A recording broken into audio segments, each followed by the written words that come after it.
Hey YouTube, and welcome back to It Just Clicked.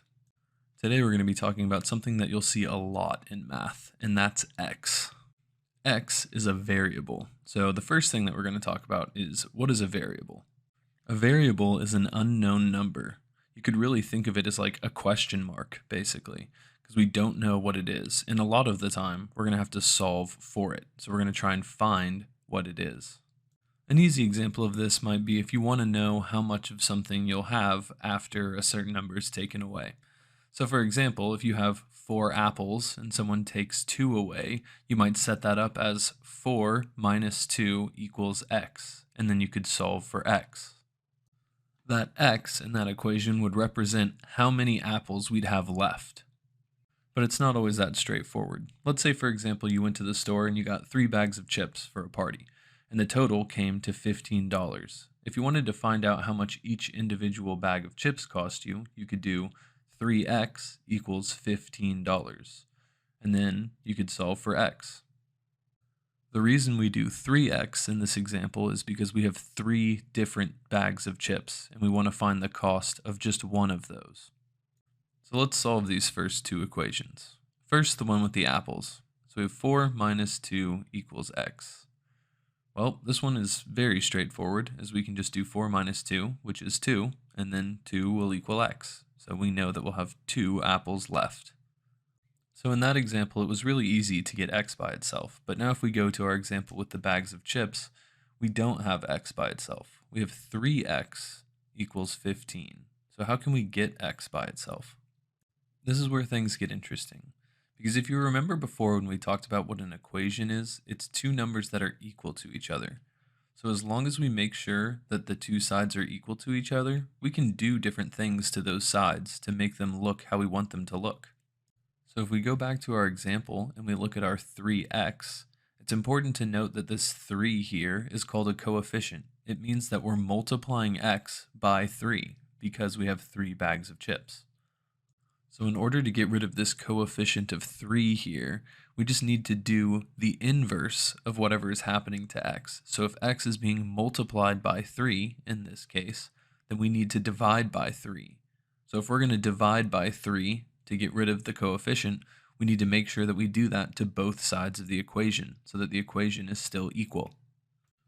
When we do this, you'll notice that we have 3 over 3x, or 3x over 3. You could kind of view it either way. But the main point here is that if we know our fractions, 3 over 3 is 1, which is just x. We don't have to write 1x if that's what the coefficient is, just any other number than 1. If you know your multiplication tables, this is just an inverse here, and the answer is 5. 5, 10, 15. So we know that 15 divided into 3 is going to be 5. So now we have x equals 5. So what is that telling us? What was x again? Oh yeah, x was the cost of 1 bag of chips. This can be done with any kind of operator. So even if we had, for example, x divided by 2 equals 5, then we could multiply, doing the inverse. We could multiply both sides by 2, and then we would have x equals 10. So if x is our variable, then what do we call just regular numbers? We usually refer to these as a constant, because it's constantly that number. It doesn't ever change, if that makes sense. So if I have x plus 2, that plus 2 isn't ever going to change. It's always going to be plus 2. If we're ever trying to get x by itself when a constant is on the side, so like the example of x plus 2, we can just do minus 2 to both sides. Hopefully you're noticing that whenever we want to get x by itself, we're basically just doing the inverse operator to whatever isn't x. And speaking of operators, we're going to talk about a new one here, and its inverse as well. The operator that we're going to talk about is the exponent. Whenever you see an exponent, there are going to be 2 parts, the base and the exponent. The base is the number that we're going to use for this operation, and the exponent is how many times we're going to multiply the base by itself. So for example, 2 to the 3rd power would be 2 times 2 times 2, or 8. 2 would be the base here, and 3 would be the exponent.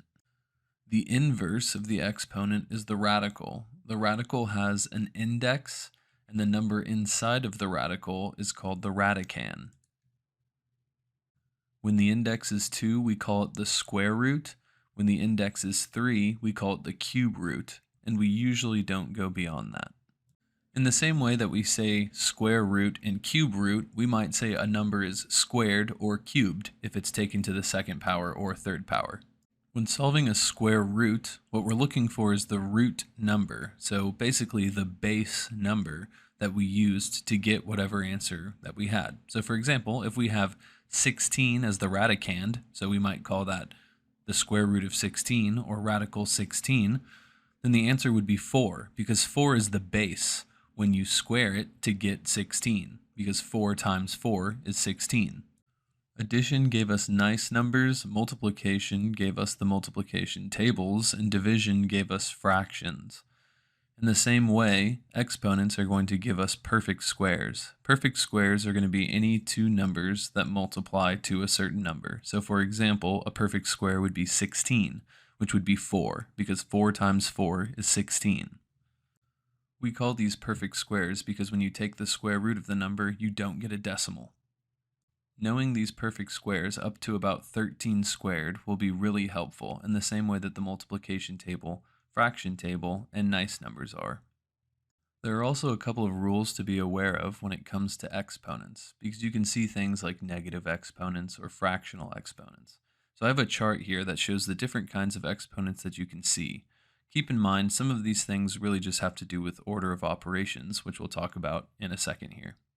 Really quick, I want to mention with the perfect squares, a lot of the time we might say something like the square root of 16 is 4, but it's important to know that the square root of 16 is 4 and negative 4, because negative 4 times negative 4 is also 16.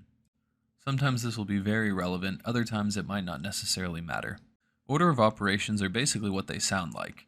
It's the order that you should do your operations in. I always heard it as, please excuse my dear Aunt Sally, but the point is it's PEMDAS, and that's for parentheses, exponent, multiplication, division, addition, subtraction. And note, when you're doing multiplication and division, or addition and subtraction, you can do either one first or second, but it has to be specifically that. It can't be multiplication and addition, or division and subtraction. Basically, just think of the inverse operator pairs, like multiplication and division or addition and subtraction. As long as they're inverse operators of each other, then you can pick the order. Okay, so I want to get a little high level here, but I don't want to lose you, so please pay attention. When we think about what numbers represent, really each number just represents itself. So the possibility for a number to be a different number doesn't really exist. Right? Like, so 2 can't ever really be 3. 2 has to be 2 and 3 has to be 3. So what's interesting about this introduction of x is that we have a symbol that can count as any number rather than a symbol that has to count as one specific number.